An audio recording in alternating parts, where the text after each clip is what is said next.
So here we have the Seat Arona on a 20 plate. I'm going to hop inside the car first of all and run through some controls. Okay, now that we're inside the car, we're going to start with the dials. On the left-hand side, we have the coolant temperature gauge. We then have the rev counter, the speedometer on the right-hand side, along with the fuel gauge. In the center, you can see we have a digital readout for the speedometer currently being displayed. You can change the information that's displayed there for various bits of driving data, and other menus are available as well. Similarly, if we turn the cruise control off, in that central section you can see the total miles of this car, which are 5,625. If we back out to the steering wheel, we have the buttons I was using a moment ago. We have cruise control underneath here and stereo controls just there. The main stereo is over in the center. It's all touchscreen, so you have a few options down the right and left hand sides.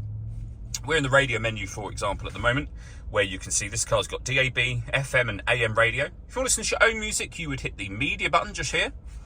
And similarly, there is a number of ways you can listen to your own music, and they include Bluetooth audio, so you can stream your music wirelessly once you've paired your phone, of course, which you do just here.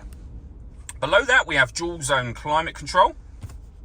So you can adjust the passenger temperature, driver temperature. You can increase and decrease the fan speed. You can determine what direction you'd like the air to be distributed in.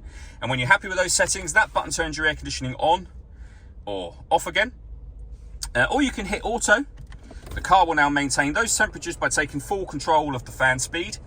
You can override that whenever you wish to, simply by adjusting something manually yourself. With a heated driver's seat, we have 2 heat settings, and the same for the passenger side just here. 2 USB inputs and an auxiliary input. Wireless phone charging is available just here.